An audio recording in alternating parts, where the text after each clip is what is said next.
Good evening, everyone, and welcome to the Tuesday meeting of the Derry School Board. As it is the summer session, we are not requiring masks. We just ask that if you're not vaccinated, you do wear a mask. We will begin with the Pledge of Allegiance.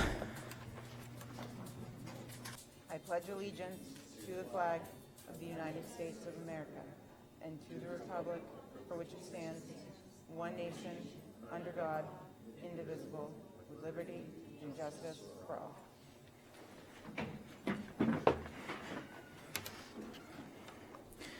We will begin with approval of the minutes for the June 8th, 2021 meeting. Second. There's a first by Brenda Willis and a second by Jonathan Dugan. All in favor? Aye. Opposed? Motion passes. Our next item on the agenda is the Net Zero Task Force. At this time, we would like our town council representative, Josh Borden, and our chairperson, Jeff Moulton, to come up and welcome to the school board meeting tonight, and we're anxious to see your presentation. I think your mic's gonna go on. What's that? I think you gotta turn your mic on. Is my mic on? Where do you turn? Mr. Michael? I think it should be. All right. There you go. I'm Jeff Moulton from 5 Taylor Brook Lane, and I'm the chair of the Derry Net Zero Task Force. Good evening, my name is Joshua Borden. I live at 11 Village Brook Lane, and I am a member of the Net Zero Task Force, and I also serve on the town council. I just want to, before we get into it, say thank you so much for your service. You guys made a tremendous amount of tough decisions, and that's loud. And I know we appreciate you, and I hope to God that that was the most challenging year you've ever had, and everything will be smooth sailing moving forward. So thank you for that.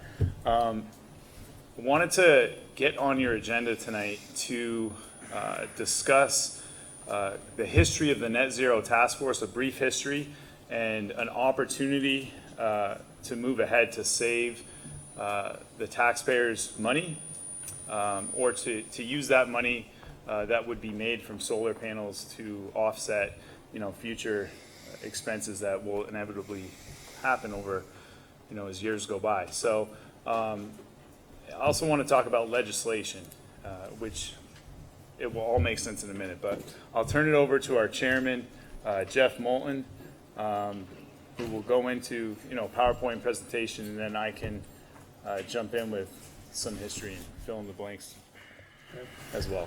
We did send a couple slides, so I don't know if they're up there. As Josh said, the Net Zero Task Force was formed about 5 years ago. It's volunteers from the town that are engineers, business people, the planning board, the schools. And so we've, like yourselves, we've gone after a lot of energy conservation ideas, and we're saving the town about $500,000 a year now in fuel and energy costs. So we've kind of taken the next step is, as we exhaust energy conservation, what can we do to introduce renewables? We did do a small project out at the transfer station a couple years ago for 86 kilowatt system. And that's working better than expected and saving the town about $25,000 a year. But we really wanted to do more. We wanted to look at our basic charter was to see if we can go to net zero. And we do have an empty landfill, and it's about 10 acres. And we have been targeting that for a couple of years. But unfortunately, the rules in New Hampshire do not allow large solar deployments to compete against the utility, I guess. But we do believe there is legislation that it's very close. We hope to hear this Thursday. It's House Bill 315 that will allow solar fields up to 5 megawatts. 5 megawatts would allow production of more than enough to support what we want to do for the town. The town consumes about 3.5 million kilowatt hours a year. That's down from about 4.2 million about 5 years ago. And then the schools conversely also consume around 2.7 million kilowatt hours a year, and that's down significantly since you've done the Honeywell project. But if we look at, okay, what does that equate to from a deployment perspective? We're looking at, we're getting ready to issue an RFP for a 2 megawatt system, and that would cover 100% of the municipal needs, 3.5 million kilowatt hours.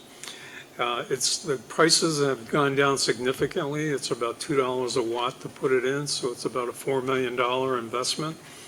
But the town council is encouraging us to go ahead with the RFP because bond rates are so favorable at this point. The savings, we estimate are $350,000 to $450,000 a year. Could be a lot more if the legislation comes out with a more favorable reimbursement rate. And then the lifespan is a minimum of 25 years. Most of the time, these systems go for 30 to 40. But we are doing the business case based on 25 years. For the town, we're also trying to think about the landfill. Okay, do we have room to expand? As the fleet for the town goes to electrical over the next 10 years, we want to make sure we have the capacity to generate, to cover the vehicles also. So there was one thought that maybe we would offer part of the landfill to the schools to offset part of the schools. We couldn't do all of it because there's not enough land. But if we go to the next slide, as I mentioned before, the schools usage has gone down quite a bit. You would need about a 1 point, what did I say here?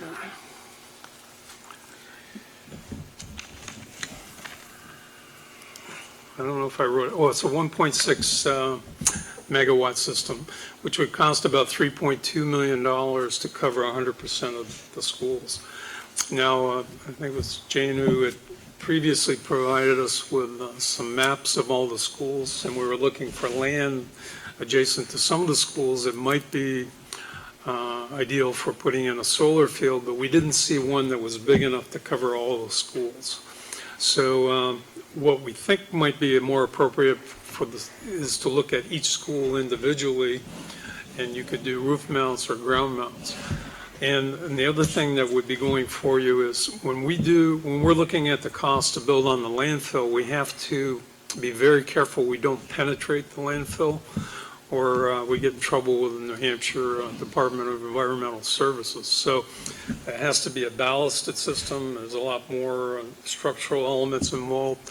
Whereas on a normal field or a normal roof, the cost can be quite a bit lower. So that $2 I mentioned before could be quite a bit lower. But with the RFP, what we're thinking is we could incorporate the school's needs into the negotiations when we do pick out a vendor to get even more favorable pricing, not only for ourselves, but for the schools, if there's interest in pursuing that. So if there is interest, what I would recommend is first of all, is do an assessment on each of the schools to see if each school has the either the property or the proper roof to do that type of deployment. And then we could run the business case based on what we're seeing for the RFP. The RFP is being structured that there's no commitment being made on the town side. It's strictly, we're going to gather information, pricing, technical, evaluate it. If we don't feel it's strong enough return for the town or savings for the town, then we're not going to do it. So it doesn't hurt to include your needs in the RFP analysis to look at what it might cost to do deployments at each of the schools. But it's typically, what we're seeing is at least a 10-year payback. And so that leaves you 15 years after that minimum for savings of in the range of $300,000 per year. So that's roughly $4.5 million in total savings over the life of the project. So I think that's kind of the summary. If you folks have any questions for us. I just want to recap real quick for those at home watching, to put it in the most simplest form. So net zero was created to produce as much energy as we consume, to eliminate the electricity costs for either the schools or the municipality. We've done that on a small scale at the town. It's costing the taxpayer, when I say the town, I mean the municipal side, separate from the schools, but the municipal side. It's cost the taxpayers nothing. It's performing better than expected, so not only is it paying down the bill, but it's also producing some revenue. Once the bill is completely paid off, that's all revenue brought in. So that can go to reducing taxes or to paying for other items. And we're here tonight with the goal of emulating what we've done on the town council side of things. We are currently working on an RFP over there to max out our solar to go net zero. So meaning that the municipal side will produce as much energy as we consume, thus reducing the cost of electricity to zero on the town side. Again, what we're proposing here is to emulate what we're doing on the town side from the perspective of an RFP, a request for proposal, a request for information.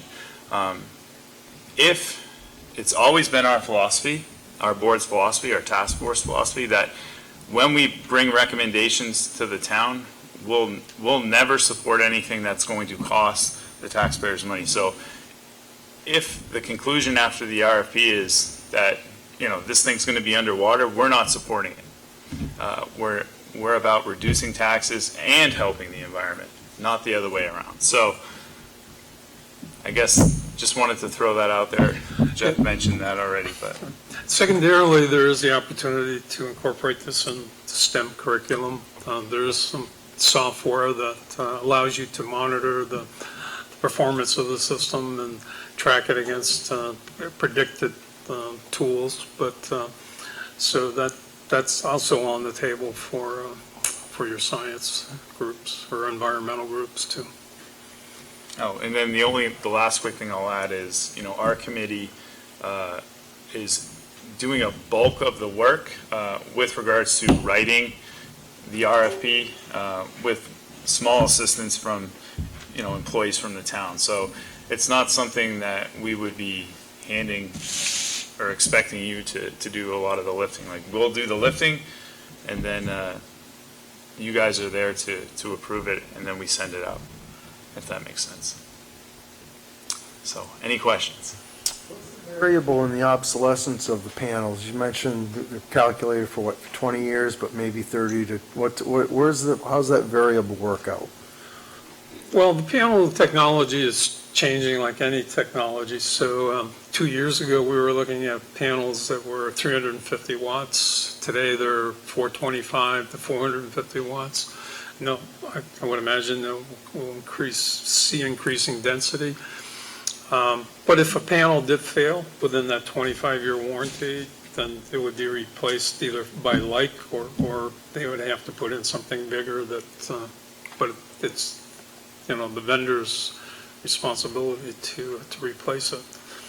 It's pretty unusual, 25-year life for a product, but solar panels themselves really have no moving parts. So it's really once you get the electricity from the panels, they go through an inverter. There you have some microelectronics that would tend to fail more often, but even those are warranted for 12 years.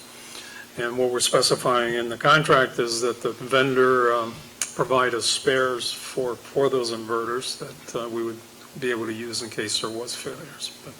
And plus, we're also planning to have an O&M contract, and that's kind of built into the business model that we would be paying out so much money a year for an O&M vendor to come in and fix things if necessary. What happens at the end of the 25 years? Is it we just replace the panels and start over, or? If they're still working, there's no reason to take them down, and we've seen some people or places that have them for 30, some going on 40 years.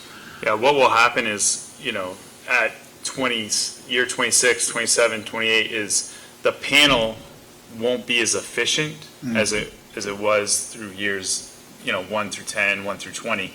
But even a panel at year 30 is still working better than, it's still more favorable than what we're doing currently today.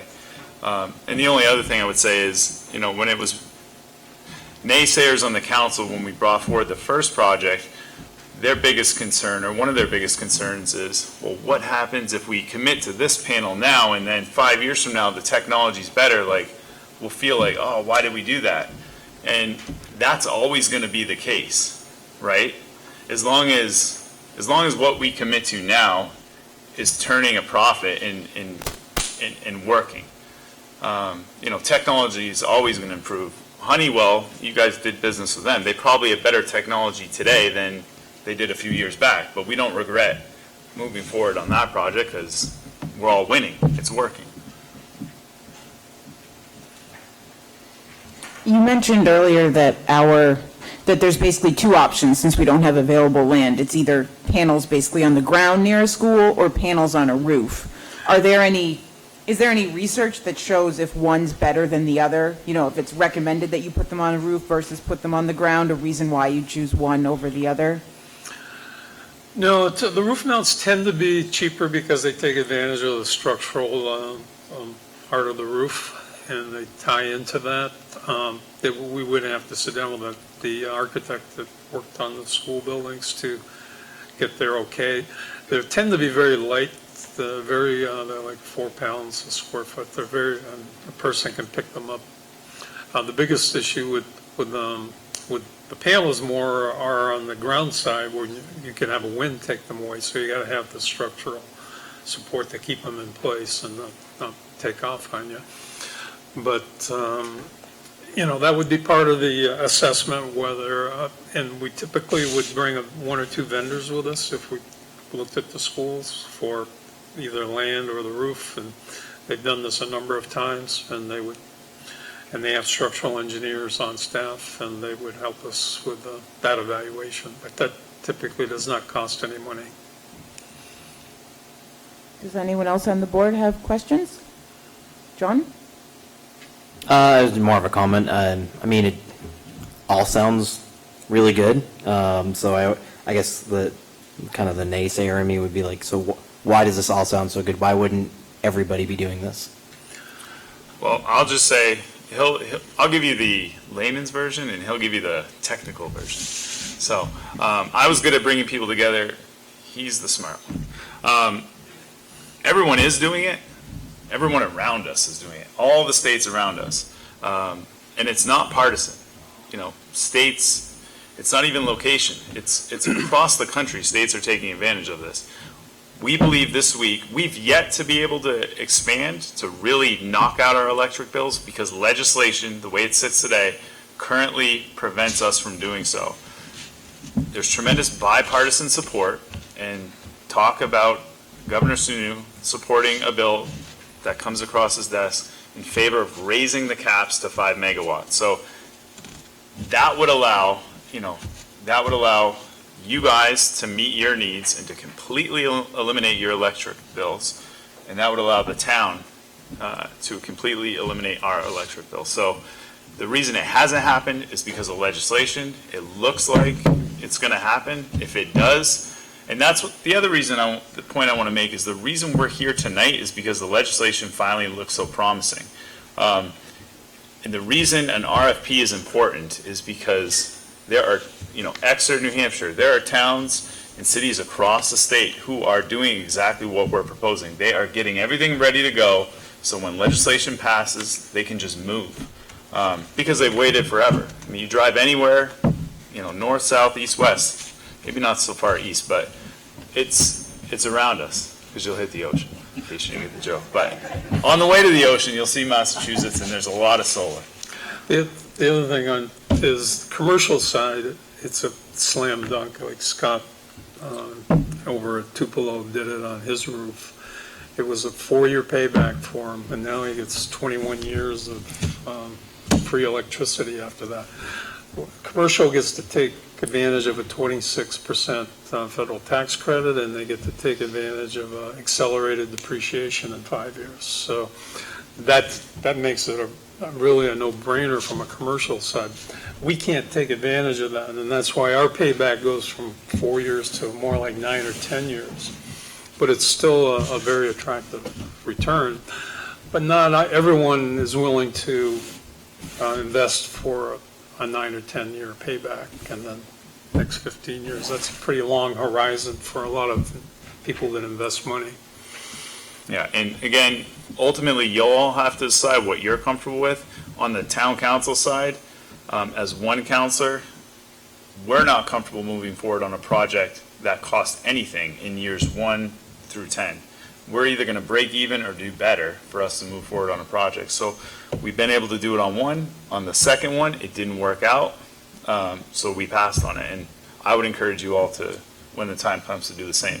All we're asking for tonight is permission to begin a conversation and working with you on constructing an RFP, getting it out there, and then, hopefully in 6 weeks or so, we come back to you with legislation that's passed, and a solid business plan through an RFP that makes sense. And maybe, hopefully this year, this time next year, there's electricity being produced by the sun instead of, taxpayers. So in the idea of simultaneous action with the studies that we have going on in the facilities, would be appropriate time to study the structural components of the buildings. I will say that when Honeywell made its proposal, solar was on the proposal, but it knocked us into the red instead of the black, so we did not move forward with it. But it might have been a size issue that they were proposing, investment into it versus the size, equating the return. So I'm not opposed to looking at this and investigating, seeing if panels will fit on any of the schools. So that's my feeling on it. Lynn, I reached out to Honeywell after our meeting, and You're not going to tell me I'm wrong, are you? I would never tell you that you're wrong. I know better. No, I talked to Jim Lucy, and because one of the questions that we asked putting solar into our schools affect the performance contract that we have with Honeywell in any way? And Jim Lucy said no. So they would still hold to their guarantees of their performance contract is basically a net zero, where it does cost the district nothing, because you're still getting those returns on our utilities.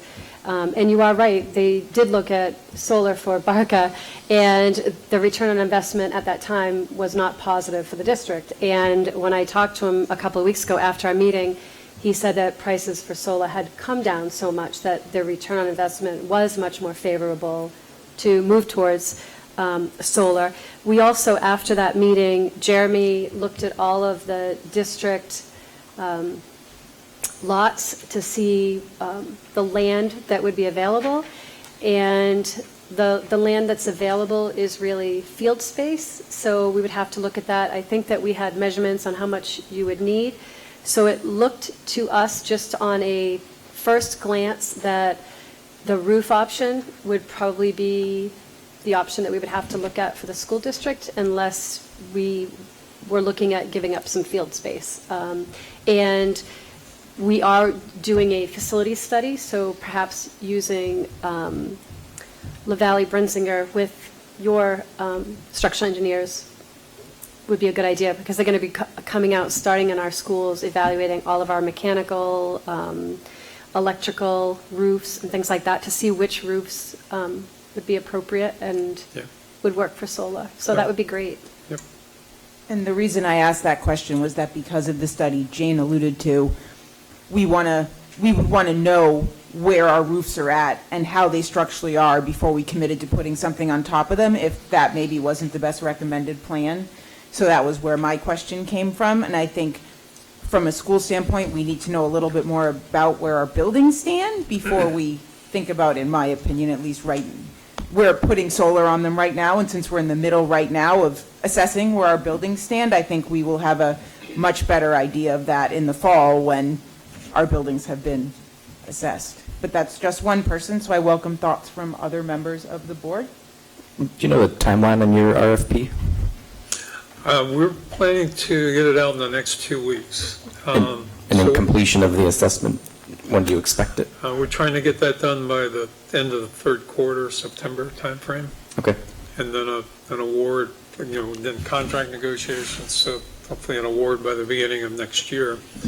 But there's no reason we couldn't include as an option that, so many schools at 2.7 million kilowatt hours. And again, there's no obligation on the school's part. Yeah, I think but if it's just, there's- it would help with looking at the pricing, if that would bring, the scale would help bring the prices Right. down more. I think that's, I mean, it's good. Like I said, we're doing the full facility assessment, and they may come across things when they're doing the solar assessment that, like, okay, if you're going to do this, they can tell La Valley, like, this roof is great or not, so then we would have that information. They would know, where on the roof's best for the panels, and so they could focus on those areas. I think, again, if it's a no-cost assessment that's being done, then I would be totally for having it done at the same time, and it's an option we can look at later to implement it once we know the conditions of our buildings and what we're doing with our buildings over the next 5 years. Then we can use that information to make better decisions. So this RFP, you're looking to put out an RFP for someone to come and assess town buildings, and if we were involved, school as well? Well, they're not going to look at the town buildings because we're going to build it on the landfill. Okay. So they're going to, for any bidders that are new would come out and look at the landfill to do an assessment on that. So I'm not opposed to taking a look and seeing where we stand, but like Derek, I would definitely want to know where our schools stand along with La Valley, so that we know that we're making the best decisions financially and in concert with what else we're doing. Yeah, it sounds like the information that comes from the RFP will be key, but in addition to that, a decision won't be able to be made until your study comes in, and kind of everything would have to align. Exactly. Yeah. We'd want to know kind of where we're investing in this project to really know where our buildings stand, and I want to know where they stand before. But are there other people that have questions or comments? Brenda, I see you. Well, I'm just thinking that we're not bound to anything except for agreeing to take a look at what they come back with. So I feel like we'd be foolish not to agree. There's no need to argue back and forth about it. Either we want to do it or we don't. I'm for it. Yeah. And we're just looking for consent so we don't, spin our wheels. I think it's great. Yeah, I would totally support it, and I appreciate all the time you two have put into this. I know you guys have been doing a lot of, I know there's other committee members as well, but I always see the two of your names up there whenever this stuff comes up, and it's a great thing for our town, and I really appreciate it. Well, Tom Cardin's in the audience. He'll most likely be involved with the RFP. I mean, we vote on who does that, but he's helped tremendously, and now we have Jessica, who's our liaison, which only strengthens our board. So as information comes in, most likely you'll hear from her via updates, but we're grateful for the opportunity, and if it can help everyone, that's what it's all about. And we are definitely grateful as well. It's, I just wanted you to understand kind of where we are with what else we're doing, so we're in concert. But Jessica, as a member of that committee, do you have anything you want to say about the project? I was very excited to see them come and present, because I think that as for the town and as a school, it can only benefit us. And I appreciate you waiting to come in and present once the legislation was going through, because you would have been spinning your wheels beforehand. I'm very much in favor of looking into this. I think that our facility study timing works well with the timing of this. I really am looking forward to getting this moving. Please keep us up to date on the legislation. We'll also keep an eye on it, and we look forward to working with you more and seeing what happens. Excellent. Mary Ann, did you have?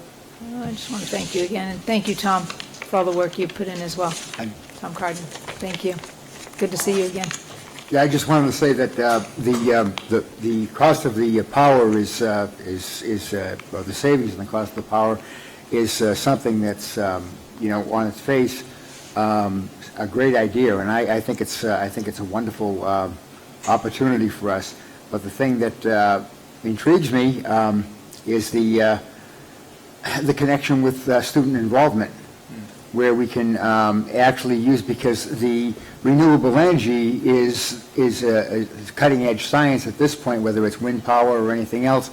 And if we have students that are preparing themselves to go into a technological field, this may whet their appetite to do that, and it's an emerging field. So I think that that's another certainly a no-cost benefit, and it's a very, very attractive benefit. So I appreciate that also. Well, Paul, we've also had, our students have had some opportunities with net zero prior to this. They've been to our schools with some of our middle school students, and we've also had opportunities with Honeywell for our kids as well, which is great. We look forward to working with you both and keeping us up to date, and we thank you very much for your time tonight. I know that you were dueling meetings tonight, so we appreciate taking your time to visit us. Yeah, I'm missing my meeting for this. That's how important it is. Thanks for having it the same night. Thank you. See you guys.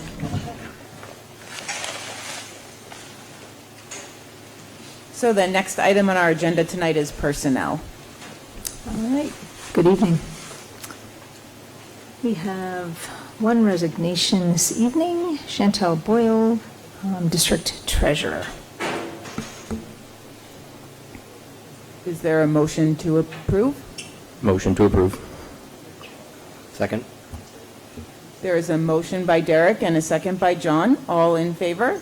Aye. Aye. Opposed? Motion passes. And we have 3 nominations this evening for teachers. We have James Biceri, who is going to be a music teacher at Grinnell Elementary School.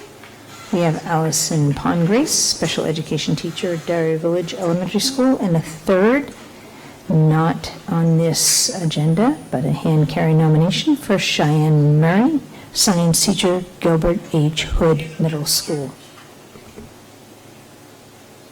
Do I have a second? Second. A motion by Brenda and a second by Lynn. All in favor? Opposed? Motion carries. And secondly, I would ask that you give a superintendent permission to hire throughout the summer so that we don't have to wait to bring nominations forward. We are in a difficult season of hiring, as we all know, and each summer I request that you give me permission to hire throughout the summer on an ongoing basis instead of waiting until our next board meetings in order to secure candidates once I interview them. And this is something that comes up every year that's very important to keep the district running. Do I have a motion? And a second? Second. I have a motion by Brenda and a second by John. All in favor? Aye. Opposed? Motion carries. Thank you very much. We all appreciate that. The next item on our agenda are the fiscal year 2022 general assurances and program assurances for federal grants. Okay, this should go fairly quickly. You have the assurances in your packet as a board. As a school district that receives federal funds through the New Hampshire Department of Education, the Derry Cooperative School District must file certain assurances with the New Hampshire DOE. Some of those apply to all programs and are considered general assurances, while others apply to specific programs that are considered program assurances. So as the superintendent of schools, I am required to consult with the school board about Derry's participation in federal programs and the terms and conditions of assurances. These assurances are applicable to our district and to Pinkerton's equitable access in federal grants. So I'll start with general assurances. Derry expects to accept funds from the New Hampshire DOE for many federal programs, including the following: Every Student Succeeds Act, the ESSA grants, such as Title I Part A, Title II Part A, Title III Part A, and Title IV Part A, IDEA, which you hear that about frequently, Individuals with Disabilities Act Part B, Adult Education, and Elementary and Secondary School Emergency Relief Fund, or the ESSER. A copy of these general assurances, which detail the terms and conditions for participation in federal programs, has been provided in your packet. Erica Cohen and I, Erica being the chair, have met to review them, and she has signed the general assurances to certify that the district will adhere and comply with the requirements. After this meeting, with a vote of the board and to be reflected in the minutes of this evening, of this school board meeting, I will sign and date the assurances to certify that the district will adhere and comply with the requirements. I will then have to send those in to the Department of Education. So the second group of assurances are called program assurances. Program assurances are specific to federal formula grants such as ESSA and IDEA, which I just went through, and they are also found in your packet along with a copy of the General Education Program Act requirement called GEPA. We often refer to that as GEPA. Jane Samard often reports out on all of the balances of these grants, and she'll often talk about GEPA, sections 427 and 442. The GEPA provides our district plans for ensuring equitable access for students and teachers and staff to participate in all federally funded programs. So as a superintendent, I sign the assurances for each grant the district plans to accept, including Title I, Title II, Title III, Title IV, Part A, and IDEA. And it should be noted that the New Hampshire Department of Education may issue future amendments to program assurances as deemed necessary to address changes required by the federal government. So at times there are modifications made to these program assurances as time moves on. And at this time, I'd really like to recognize, I don't know if she's watching tonight, but our current federal projects director, Kara Gray. She puts in an incredible amount of time to our federal projects grants and overall managing of those, and to making sure that our assurances are done in the right way, they're compiled in the right way, and that we upkeep and modify our assurances every year, and they're all responsible for a certain task in that. So Kara, if you're watching, thank you very much. And if you're not, we know, I believe she knows, that our gratitude runs deep for her. Does anyone have any questions about the general or program assurances before we take a vote? If not, I would welcome a motion. I move we approve the assurances as outlined by Superintendent Connors-McCrory. And a second? So that's a first. So the motion is by Paul and a second by Brenda. Any discussion? All in favor? Aye. Aye. Opposed? Motion passes. Thank you very much. Our next agenda item is the 21-2022 enrollment update. As promised, I told you that I would provide you with an enrollment update. You know, these numbers are soft, as we call them right now, because of move-ins and move-outs on a continuous basis. So I will highlight for you by school which grade levels we are looking at right now with some sort of concern. And when I use concern, again, I use that in a soft basis because of the, you know, some parents have not unenrolled their students, and a lot of parents, guardians have not enrolled their students or their children at this time. So looking at Ernest P. Barca first, in grade 5, we have class sections of 24, 24, 25, and 24, and that's at grade 5. At Derry Village, grade 4, we have 3 class sections, 24, 25, and 25. East Derry, grade 4, 3 class sections at 24, 24, and 24. At grade 5, 4 class sections at 24, 24, 24, and 23. Grinnell, grade 5, 24, and 23. South Range, I continuously have reported out in their kindergarten. We're up to 18, 17, and 17. With that being said, we certainly have room to create an overflow in another school. And at South Range, I've continuously reported out in this one too, grade 4, 25, and 26. So I will keep you updated on these numbers, and we will watch them very carefully as weeks go on. You know, we have a daily enrollment coming in. As we know, those enrollment numbers shift as the days and weeks go by. So if you have any questions in between, please feel free to contact me. Mary Ann, so these are actual current enrollments, do they include the large contingency of homeschooled folks last year? Or have any of them come back in? Some of them have come back in. Okay. That's a really good question, Derek. My administrative assistant, Kathleen Holtzman, is in charge of homeschool, and she said her task, undivided attention tomorrow, will be on homeschool. So we may get, have more added to these numbers. I'm not sure about the addition of students to this. That being said, we will be at a professional development session all day, but I'll find out when I get back at about 2:15. Okay, but her focus will be on homeschool tomorrow. I think it's also good for the board to know, just since historically, we've sometimes had a floater position since sometimes these issues, very occasionally, we've had a position out there. We don't have that in this budget, so we should just keep that in mind as we look at these numbers, that things may come up. So I appreciate the update, and please keep us informed, and thank you very much for that. Does anyone else have any questions? If not, we will move on to the reopening plan. Okay.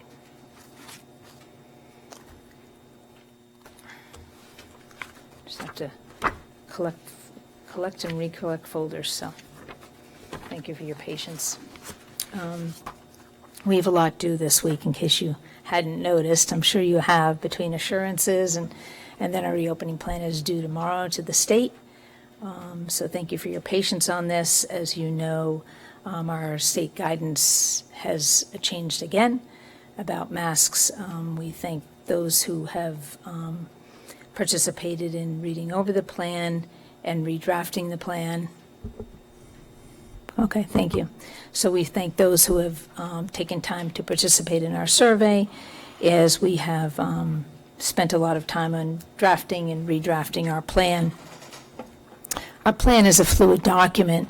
Our reopening plan is due tomorrow to the state, and as you as the audience and the board are well aware, it is indeed a fluid document. As it is said in their introduction, things can change. So, and I know that we're all aware of that. So our reopening plan is due tomorrow. As I said, and throughout the pandemic, we have followed, as a school district, national, state, and local guidance. Mr. Minkle, you want to show the first slide? There you go.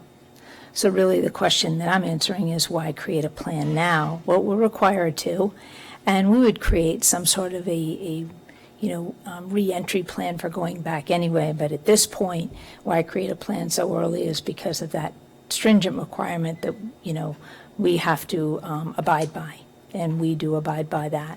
And we also abide by the fact that within that requirement was stated that we really need to reach out to our stakeholders, and that I believe we've done, and I think we've done that well. So is these agencies, both on the national, state, and local level, have removed or reduced restrictions. The Derry School District has updated our protocols and procedures in alignment with their guidance. And even if you note, and Jessica, I think you were the one that actually asked and requested this, even if you note from our drafts, we have archived those drafts, so that, and that was a really good suggestion, so we thank you for that. So we've been archiving our drafts even this year, which we didn't last year, but that would have been a really good thing to do. So throughout this summer and school year, the district will continue to revise the reopening plan according to the updated national, state, and local guidance prior to the start of the 21-22 school year. And in doing so, our goal is really, as we say in the slide, to move towards normalizing operations, with student and staff health and safety remaining our priority. The reopening plan is intended to provide all stakeholders, including students, staff, families, and community members, a framework of the district's processes for the 21-22 school year. So this evening's presentation is intended to provide an overview of the current reopening plan, which will, as I keep saying, will continue to be revisited and revised as necessary throughout the summer and our school year. And updates will continue to be posted on our Derry Cooperative School District website, and we have archived versions available. So this slide really answers the question, how was the roadmap developed and how was our reopening plan developed. So district priorities were really determined by the input from stakeholders on the survey. We sent out a survey in May, which many of you may remember, and those priorities were determined to be our social emotional well-being of our students and staff, unfinished learning, technology, and health and safety. So as a district, our goal is to move towards normalizing operations with student and staff health and safety remaining a priority. So as of June 16th, and I know most of you already know this, updated guidance came from the New Hampshire Division of Public Health Services, called New Hampshire DPHS, which we refer to in many of our documents throughout the year. That changed, and that guidance currently states, quote, community transmission risk is low enough that we suggest you can safely choose to remove face mask requirements indoors as well, and we would recommend doing so in situations where face mask use might pose a health risk. Individuals who are concerned for their health or people who are immunocompromised can still choose to wear face masks, i.e. for individual protection, recommend the use of face coverings be optional, end quote. So on Friday, June 11th, the district sent 4,656 notifications regarding a survey to gather input on our current draft reopening plan. The current draft reopening plan, when we sent it on June 11th, had the face coverings to be determined. Subsequently, on June 16th, that guidance changed. And you know, if you've been following along, which I know many of you have, it can change rather quickly. So we had our survey responses came back based on the to be determined factor. And then it changed on the 16th. So we were able to change our guidance in the reopening plan to be sent to the DOE tomorrow upon approval from our school board tonight, upon anticipated approval from our school board tonight. And we were able to change that in the nick of time before this presentation went out. And literally it was just before the presentation had to go in the packet. We're often on, stringent timelines like that. So out of those 4,656 notifications that were sent out, and those are parent notifications to about the survey, we had 235 responses, or about 5%. And of those responses categorized, 181 were families, 26 were staff members, and 28 were community members. So that's the breakdown of responses we received. And most of the comments were about face coverings. So, and we do appreciate, on behalf of all of us and the leadership team who really work with this, we did work really hard to try to make this as simple as possible, yet as comprehensive as possible. So we tried to make it as detailed as possible, yet in a simplified version, much more simplified than last year. So on behalf of all of us, we really appreciate everyone who read it, and you may not have been able to take the time to comment, and that's okay. And those of you who did comment, thank you. We appreciated your feedback and certainly took your feedback and took everything very seriously. And every time anyone comments, we do. And those of you who took time to read it even after the survey was closed, because we had to use a survey comment to figure out, do we need to alter this or, this, particularly if comments came in one certain section. Most of them, again, were about face coverings. Even if you took time to read it later, on behalf of all of us, thank you very much. Austin?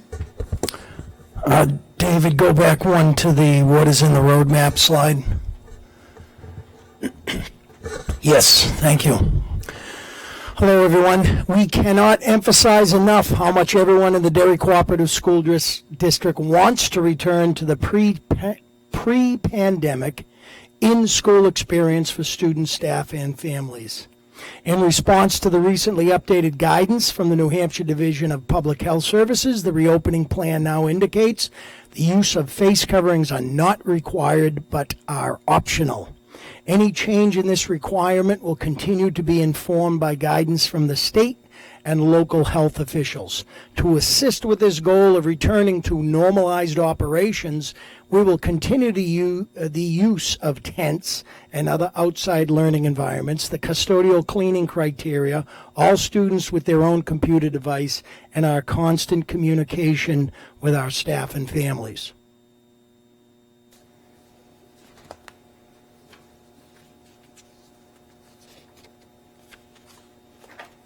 This past May, we reviewed the 2020-2021 reopening plan and began constructing the 2021 2022 reopening plan.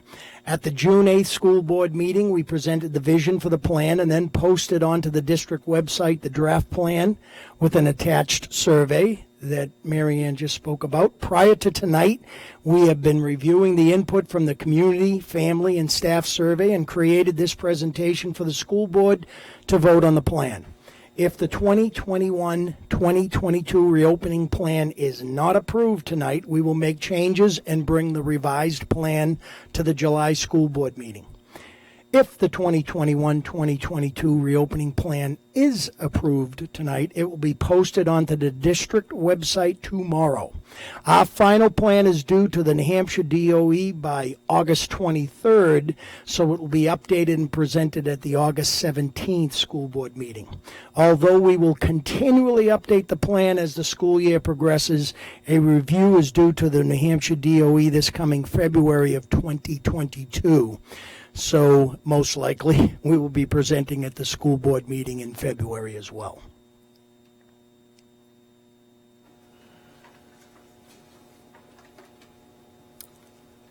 So we now ask, again, that was a brief overview. And do you have any questions of us? Does anyone have any questions or comments? I'll just say, as a father of a student, I appreciate all the hard work that the school administration has done and the teachers have done all this year. And I think that the thoughtful consideration that we've been putting into this, as well as reaching out, I will say it is a little disappointing to see only 5% of responses be answered. But again, that's just a piece of the pie. I've got to believe that in those conversations with the doctors and with the nursing staff that works here, I think that this plan was well thought out. I think, again, I am not a health expert. I am not a educational expert. And I think that I trust your decisions and I trust the people that you're working with to put together a plan that really makes sense for all of the students, that puts them both in a safe space but also in a place to learn. So that's just my thoughts. I really appreciate all the work that you guys have done, not just on this, but the past 12, 15 months for everything COVID related. So thank you. Thank you. Does anyone else have any comments or questions on the proposed plan? Yeah, I just want to reiterate what Jonathan said. I think we all knew, a year and a half ago that this is going to be a marathon and not a sprint, and making quick, rash decisions was not what we wanted to do. So I think with the methodology that the superintendent and her team put forward, as well as the experts we had on the panel and the feedback from the state, and of course feedback from parents and teachers, maybe it's taken a little more time to get where we are, but I think this is a great plan, and I think it's time to move forward. Thank you. Thank you.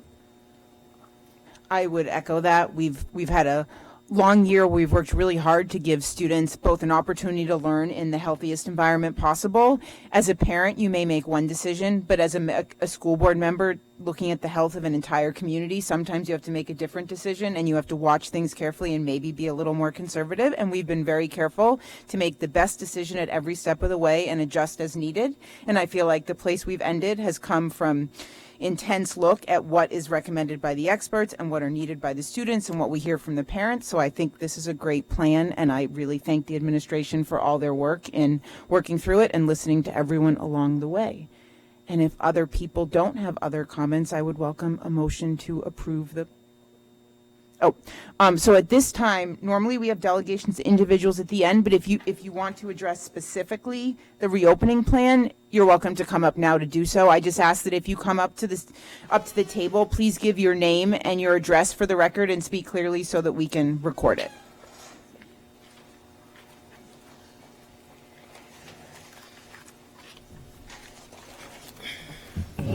Good Good evening, Board, and thank you for letting me speak this evening. I'm here on behalf of my constituency, and the majority of folks I know before June 16th were very upset about a potential mask mandate come up September when the children return to school. The parents I spoke to are very vehemently against that. So I think that maybe communication, letting them know that as of the 16th that you've changed that position, and I know that position may change again based on the state and local guidelines. One thing I'm concerned about is a vaccine mandate. If they've been vaccinated, they don't have to wear a mask kind of thing. They don't want to see that at all. So I just want to, express those opinions to you from the constituency I represent.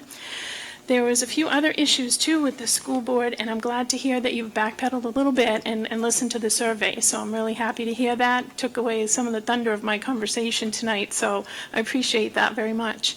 And thank you for letting me speak first. I have a budget meeting to get to this evening and hopefully get to address some of the other Derry constituency issues and concerns. So I'm very involved with the budget coming up. So thank you for your time. Thank you for your understanding of the people that you support, meaning the parents at home and their children. If they are number one priority, you will not see me at another school board meeting. Thank you very much. Thank you. Madam Chair, point of order, could we get the speaker's name and address, please? I have it. Thank you. But it didn't get said. I would be Representative Ann Kopp on Manchester Ave. Thank you.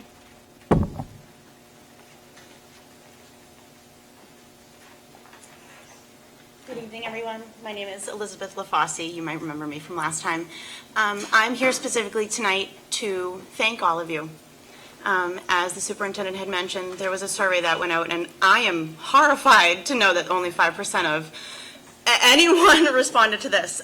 So again, thank you for listening to the voices that did respond to you. Again, I know I spoke last time at the last meeting regarding when things had still kind of been in the air, and speaking from a lot of parents that aren't here tonight, their children thank you. Lifting this burden from them now instead of waiting until, say, like mid-August to make a determination has kind of given children something to look forward to. It ignites their want to come back to school in the fall. I know personally, as a mother of a 5, she's going to be 5 when school starts in August, but she will be 6 in September. Acclimating to an entirely new school with all new teachers, there's going to be so many new students, and to actually make friends and learn teachers and continue on with the normalization that we've been hoping for. So I sincerely thank all of you.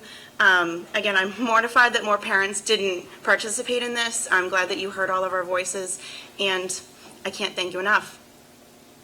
And I just want to point out, too, that because I'm involved with the summer learning camp and the summer learning plan, so those kids, anybody that's involved in that will be under those an optional situation for face masks. So really, and the superintendent put it into effect immediately, so Right. teachers at the end of school didn't have them and so forth. Right, yeah, and that was my understanding too when you had released the updated plan. What was it, the 16th or the 17th? So that was my understanding with that too. Yeah, Thank it you. was the 17th. The guidance came out on the 16th, and we really went with that guidance, and it just coordinated with the survey results. It was Right. well coordinated, like they heard you.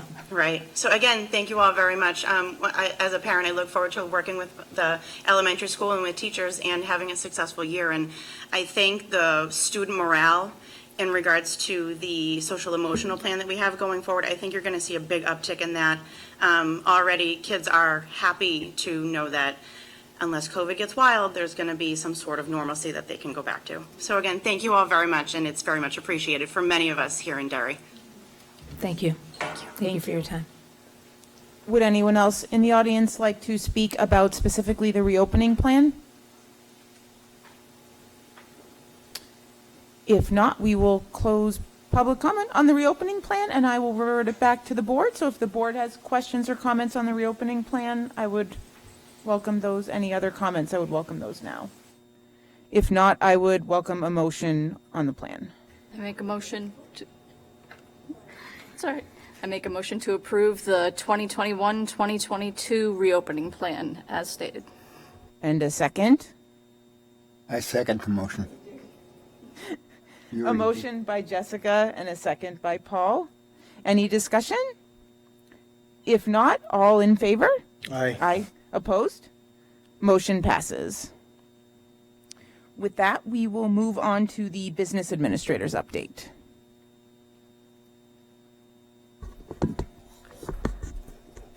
Okay, just a couple things with regards to the maintenance department.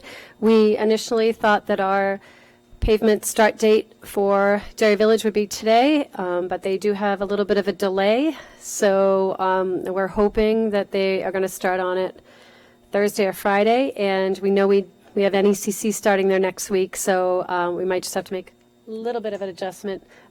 I haven't seen Jane yet to tell her, but so. Yes, I know Christmas Callan was going to text you. So we're hoping that it's paved before Monday because they know we're on a timeline that we've got programs that are going to be running over there. We also have, I've been working with the town of Derry, the rec department. They have some summer programs that are going to be going on, I think, at most of our schools, and they're calling them, neighborhood recreation programs. So they're going to do little programs at Derry Village where they might do a little arts and crafts, or Gilbert H. Hood and West Runningbrook, and they're all on different weeks and days, and their intent is to offer some type of a program for students in their own home neighborhood area, so that kids that may not have a ride to get to a particular school would be able to participate in a Derry rec program. So they're also waiting for our 3 schools to become available so that they can run their programs as well. So I think that their programs are posted on their website if people want to check that out. But for now, the ones that would be offered at West, South, and Derry Village are being held off and put at other locations until our paving is done. Maintenance is also going to be doing a renovation for a classroom at Gilbert H. Hood, because that's where the new NECC classroom is going to go. As you remember, we added that to the budget for the additional number of students that will be in the our program for autism. And so that classroom will be done, and they're also going to be doing a little bit of work at the NECC classrooms at both Derry Village and South Range, I think adding some additional cubbies over there for additional students. We don't have much in the way of a lot of other maintenance projects, particularly, as you know, we reduced the budget, the maintenance budget for this coming summer, and since we're doing the facilities assessment, it makes sense to hold off on that and see where we are as far as electrical and things like that. But they definitely have plenty to do on their summer list for getting our facilities ready for September. They'll be doing the normal building beautification, painting, repairs, all of those things. Gilbert H. Hood, the roof project that you had approved last year, they did part of the work over the summer, and there was a section that had to be completed. I believe they were working on the roof earlier today, and we're hoping that'll be done by the end of the week. And so that roof Gilbert H. Hood project will be completely done. And once the paving projects at DV South and West are completed, that project, which had been in the budget, will be completely done. And I believe Jeremy also talked to Continental about working on the path at Derry Village for the students who come up kind of around the circle up there. So I think that that's going to be worked on as well. Just want to talk to you a little bit about food service. As you know, Christina Lebelzik is going to be our new food service director, and she's already working with her staff. She's going to be working with the principals on if they're going to be changing numbers of meal sections during the day. So if they were only serving 3 times a day this year, maybe they're going to serve 6 times a day next year, 1 for each team. So she's working on that and making arrangements for those servings. We're hoping to be able to serve through the lunch line. As you know, we're still going to be going with the it's called the summer feeding program, although we're not feeding in the summer, but that's the waiver in order to give out the free meals next year. So all children will have the ability to have a free meal next year. It'll be still the grab and go, and families who are still either homeschooled or children who attend out of district would still be able to pick up a lunch from our district during the day. So those meals will be free. However, we do again request that parents still fill out the free and reduced applications. Again, there are many reasons that we request people to do that, one of which is those free and reduced numbers are used for a lot of financials for not only our district, but every district across the country uses free and reduced numbers for a lot of federal funding are based on the numbers of your free and reduced applications that are approved. And there are also additional benefits for families who are approved on free and reduced applications for, there are things like free internet programs that if you're approved on free and reduced, you may qualify for things like that. In fact, they're part of the financial plan right now. If you are a person who's on free or reduced, you may receive additional like SNAP funds for your children. So we're going to be putting a link on our website tomorrow that will be for parents, so that if they are already on free and reduced or think they qualify for free and reduced, they would be able to go to the link and look to see if there are additional benefits for them. It's basically a meal card, kind of like an EBT card that has monies on it, and it's federal funds, not school district funds. So, and if any parent has questions on those, Susan Broskis is still working here in the office, or they can call me at my office. I also want to talk about ESSER funds. We met as a district leadership today. We reviewed ESSER funds, what are appropriate uses for the ESSER funds. They have a lot of great ideas on what to do for social emotional and different ways to use the funds for enhanced learning and possibly some small renovation projects, of course, with HVAC as an appropriate use. And with HVAC, because we are doing the facilities assessment, we're going to hold off on the HVAC, any HVAC work, until those are completed. However, Jeremy is reaching out to companies to work on having some of the HVAC units cleaned over the summer, which is still allowable, of course, through ESSER funds, but actually having HVAC units completely renovated. But right now, we have all of our HVAC units are operable, and they are operating at their capacity. They're operating the way they should. The air intake and what they're supposed to be doing is completely appropriate. We will have someone come in again over the summer, just like we did this summer, have testing done, and once they've done the assessment at the end of the summer, we'll look to see if there are any HVAC needs that need to be repaired, and we'll use ESSER funds to do those. I also will be bringing a financial update on July 13th. We were still doing some transfers into ESSER 2 this week and finishing our final payroll. I also, because we are closing out fiscal year 2021, we have already opened up 21-22 because we are starting to do our requisitions and purchase orders for this coming fiscal year, and we've started our template and prepping for 22-23. So, given that 22-23 is coming up, and we have had a request from a fiscal advisory member to perhaps have the budget prepared a little bit earlier, or at least get it to members prior to the first budget meeting. I believe last year we did it somewhere around October 18th or something like that.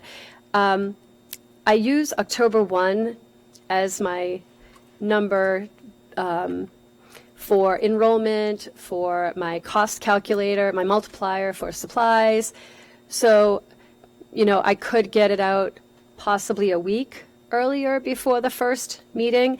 And remember, we're also using Davis Demographics. So their projections, the closer we get to that first meeting, numbers may have to change slightly. But the question that I have for the board is, do you want to, there was also a request to have a budget overview, which we did a couple years ago, where we gave sort of a highlights of each individual school and their programming and sort of bragging rights of, what do their PTAs do, what do they have in their schools, the number of staff, the number of students, and here's sort of a snapshot of the district. Are you still looking for something like that? And do we want to have a summer meeting with fiscal advisory members? Because I feel like summer's coming and going to go, and So I just need to be prepared. So I know that we've heard questions about starting the process earlier, which I do understand and can appreciate given the crunch we come upon. But given that we do have, I believe, 3 new members that haven't been on the board on the Fiscal Advisory Committee before, I at least personally think it would be advisable to have that overview just to give them the explanation of the district. But I think that could be done in the summer before we really get going, so that in the fall we could get going more with the actual numbers. But I'm just one person. I would concur. I think the emphasis, at least last year, was a thorn in your side to get things done sooner. And that was based on feedback from Fiscal Advisory, but you did a great job by getting it out. We got it out 2 weeks earlier, the actual budget in their hands. So I don't think we want to push the meetings back by adding an additional presentation on just an overview. So I think last year we included an overview, people could read it, but I would be fine if we decided to have a summer meeting. You could do the overview then, kind of an orientation for the new Fiscal Advisory members. And then once we do our first budget meeting, it's feet on the ground budget right from there. Okay, I brought it up to the leadership team today as well, and asked them all if they would work on their overview for each of their individual schools. So I think that we can have it prepared, but I just wanted to know what timeline you would be looking at to have that ready for. That's hard to, I would imagine maybe August, but I don't know people's travel schedule or when we'd have a chance of getting people, but I would think July might be tight just from your standpoint in terms of pulling it together. And August, I would hope that those who are new that would want to get that overview could, especially if it was at the end of the month, towards the beginning of school, could fit that in and learn more about the district before they start their service. So just a question. So you're proposing that we do an overview meeting sometime during the summer? It would be a voluntary meeting, yes, over the summer. We do have 3 new members of the Fiscal Advisory Committee, and for those people who aren't as familiar with the district, we don't want to take time in the fall dealing with that overview when we constantly run against a crunch in the budget. Yeah, no, I get that. I was thinking maybe another option would be if we just had an overview meeting 2 weeks prior to the first Fiscal Advisory Committee meeting, and just did the overview then. I don't know if that's another option.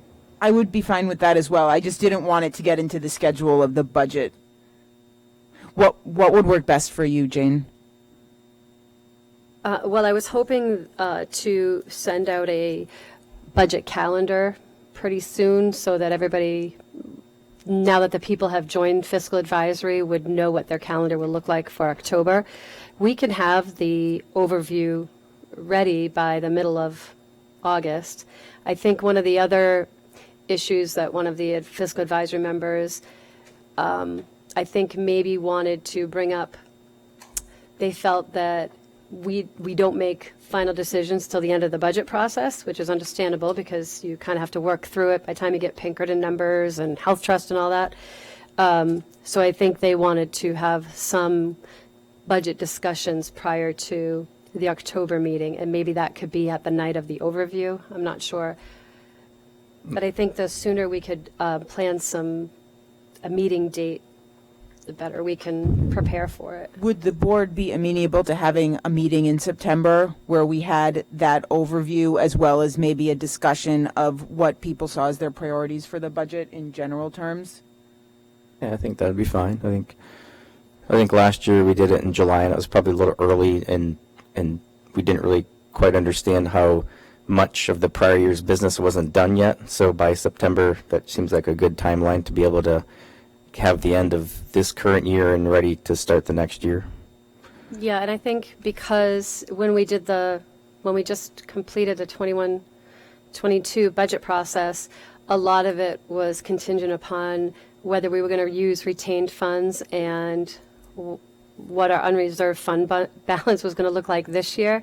So I think if you gave me enough time, like at least the month of July, to close out my books for 21-22, and I know how much money I have left, that gives the board the opportunity to vote at a board meeting to either retain funds or, what you'd want to do, because that will affect going into the next budget. I would think that would probably actually be a good idea, because I think it's better to come in more prepared, knowing where the financials stand, and then maybe we could come up with a date in September to have that joint meeting and really get the layout of the district and also set some early goals of where people would like to go, both the board and the fiscal advisory committee.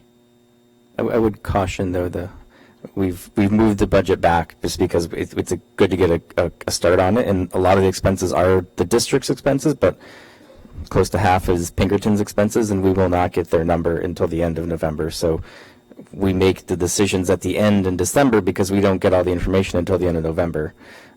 Last year I wrote a letter to Pinkerton asking them to get the budget to us a week earlier. It's only 7 days, and I gave it to them, I think, in early July, late July, somewhere, and plenty of time they could adjust their schedule, and they couldn't do it. So maybe we try that again. We can send them another letter saying, now, can you plan ahead to get the numbers to the districts, the sending towns, 7 days sooner? That gives us a couple more weeks before the Christmas holiday to hammer out any additional budget issues, and not have to go right to the brink and every single year. So.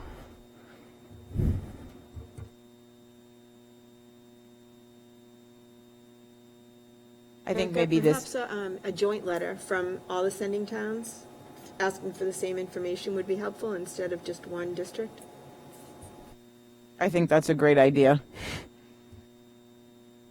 So if I bring a draft budget calendar to, is it July 13th meeting?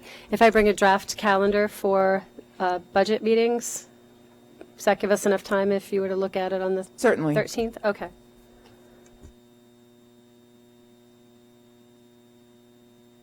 That's all I have then for my report. The next item on our agenda is committees. I'll go first to manifest. Lynn, do you want to do the honors? Do I want to do the honors? You're good at it.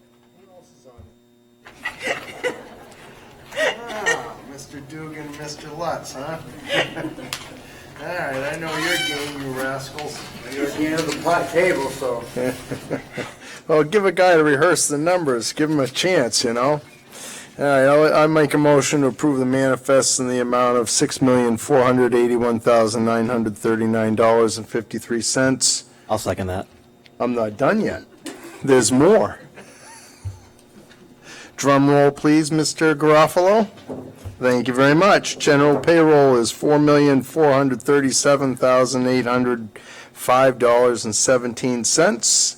And general expense, wait a minute, is $2,044,134.36, to which that completes the reading of the motion. I'm anxiously awaiting Mr. Dugan's second.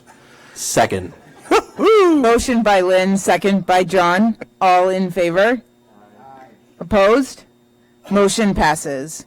So the one other I would like the facilities subcommittee met, and we met with LaValle Brensinger, the consultant we hired for the facilities study.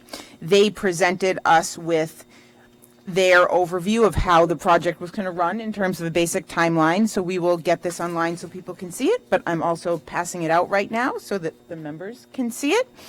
At that kickoff meeting, they discussed with us how the project would run. They also discussed their general timeline of getting things done, and we discussed when they could get into the buildings to start that work going. So the facilities committee, Jessica, Lynn, and I will provide updates each time those meetings are held. We don't have another one planned right now, but they will be getting in the buildings very soon to start looking at things and assessing things and as you'll see when you get the copy of the plan, they will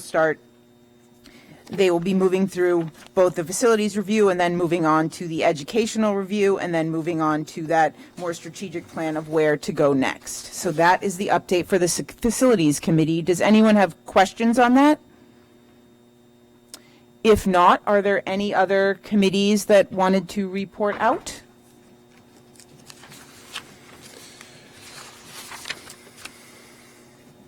With that, then, we will move on to delegations and individuals. Are there people that would like to speak now?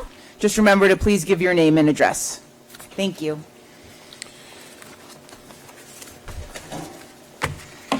Megan Westbury, 12 Kendall Pond Road. 21 years I've been in this district. Oh my God, I can't even think about it.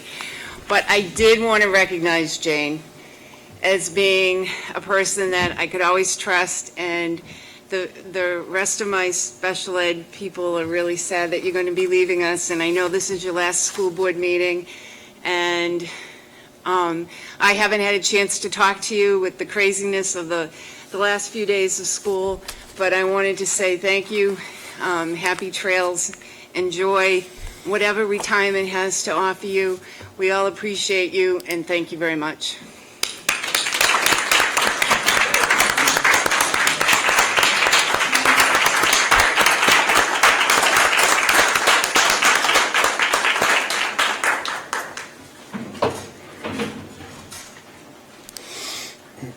Are there other members of the public that would like to speak during delegations and individuals? Anyone else? If not, I want to thank everyone who came out tonight, including the people that were here earlier to hear about the reopening plan. We really do appreciate the input from people. This is your community and your school. We want to hear from you. Marianne, did you have something? Oh, go on. I was done, so.